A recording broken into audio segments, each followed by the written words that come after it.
Olá, poetas, bom dia. Como vocês estão? Estamos entrando aí no nosso segundo encontro do terceiro módulo da oficina. Então já estamos nos encaminhando para o final. No terceiro módulo a gente está abordando o conceito, a ideia de esperança, né, como uma espécie de palavra final, assim, do contexto da pandemia e do isolamento social que a gente está vivendo. E a gente está trabalhando poemas que de alguma forma apontam nessa direção do futuro, né? E da esperança mesmo num futuro, num porvir melhor. E aí, hoje a gente vai trabalhar dois poemas, porque eles têm uma aproximação não de conteúdo, mas uma aproximação formal. Quem ainda não assistiu o vídeo da Lara, é bem legal que pare aqui e vá ver a Lara. Especialmente hoje, porque aquilo que liga esses dois poemas, claro, existe algum... Né, assim, é possível, de algum modo, a gente criar uma aproximação temática. Afinal, os dois poemas estão no mesmo módulo, né? Mas o que liga principalmente, de maneira mais contundente, esses dois poemas é uma questão formal, da forma deles. E que é muito flagrante na leitura, né, ou na audição, né, consequente, do poema. Então, se você ainda não viu a Lara falando, é interessante ver e vocês procurarem ver se vocês, de ouvido, conseguem perceber. Bom, os poemas são Oração ao Tempo, que é uma canção, na verdade, do Caetano Veloso, que foi gravada no disco Cinema Transcendental, de 1979. Eu não vou falar de novo sobre a aproximação entre música e poesia, que eu já falei isso num vídeo lá atrás.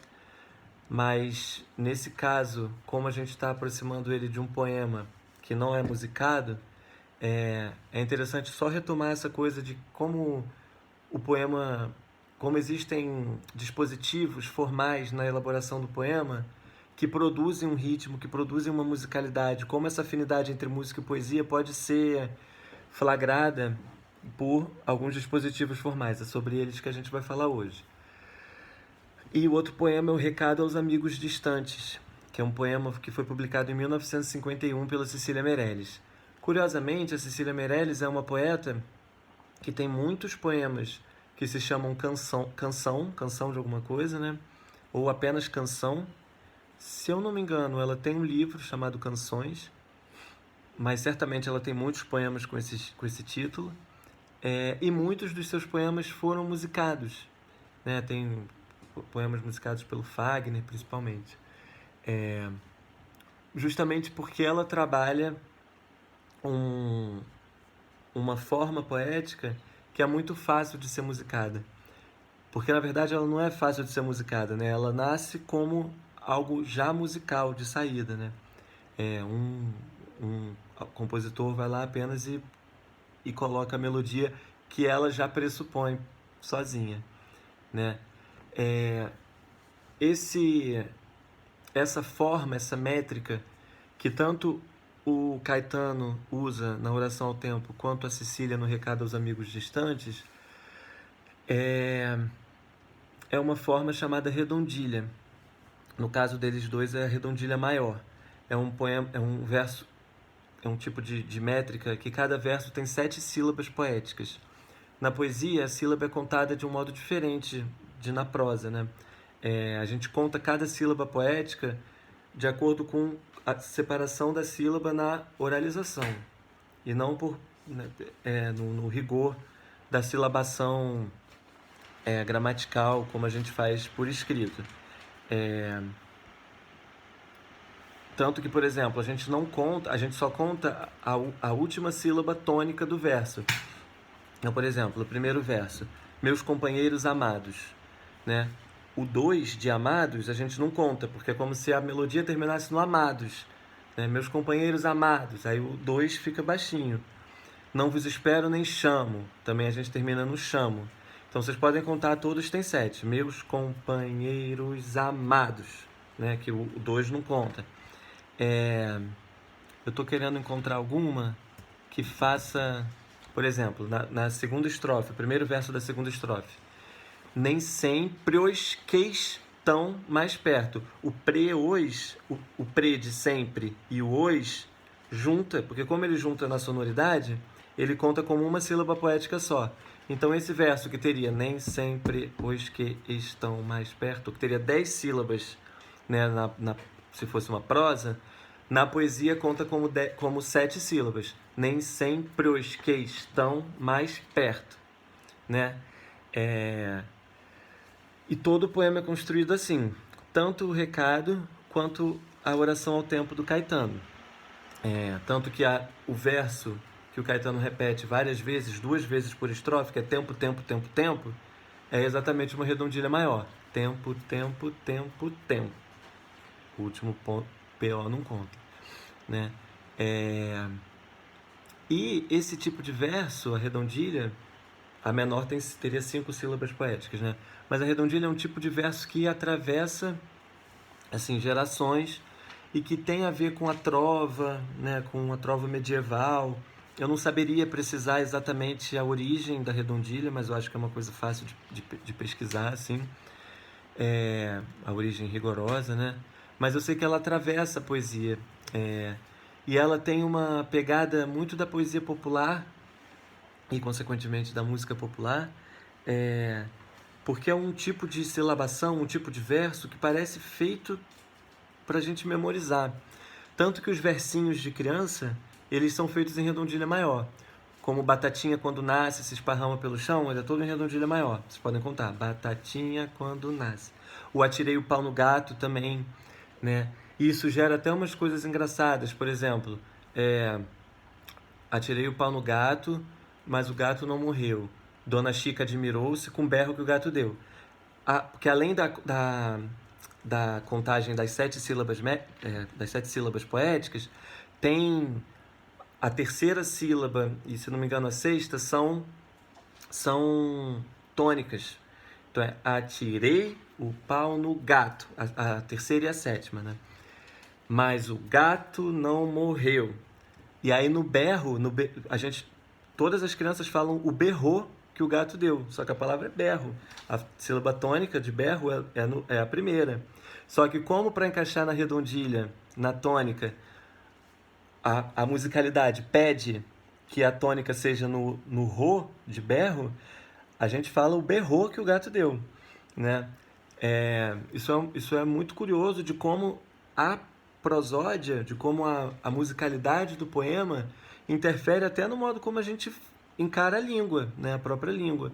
De como a poesia, portanto, ela modifica e recria a língua, né? A poesia se trata disso, assim. Eu queria também pedir permissão da Lara, porque eu queria fazer uma leitura da oração ao tempo, que eu acho que quando ele bota, como eu já falei, né, ele repete o verso tempo, tempo, tempo, tempo, 2 vezes por estrofe, são várias estrofes. Então, e na música, quando ele canta, isso faz muito sentido, mas eu queria propor que a gente fazer uma leitura sem esses versos, porque aí me parece que a gente consegue entender melhor o que o poema diz, né?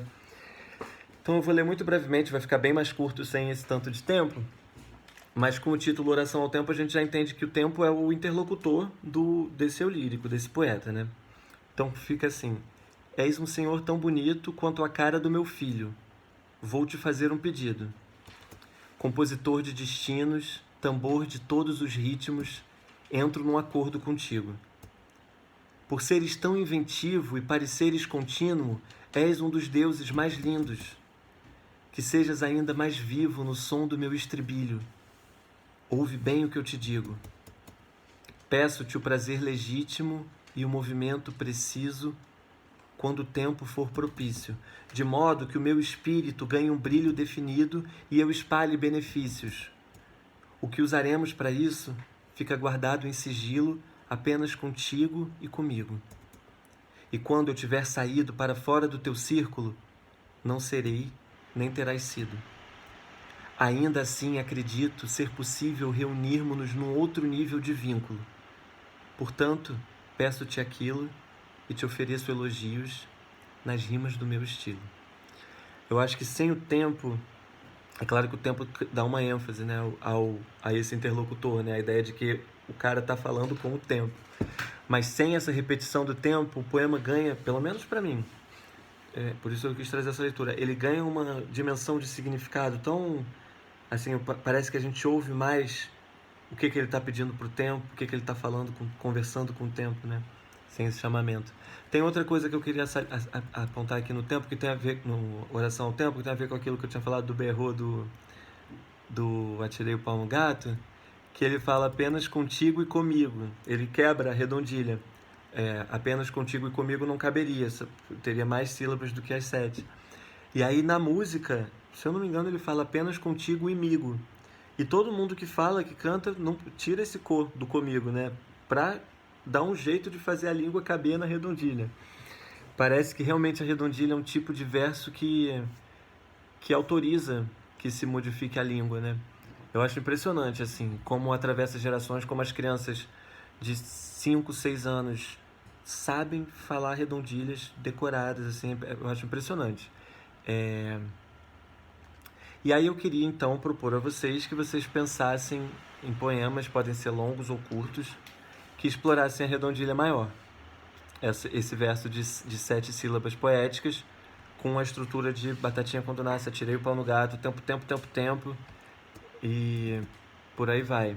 Meus companheiros amados, e por aí vai. Tá? E vou ficar aguardando lá no grupo.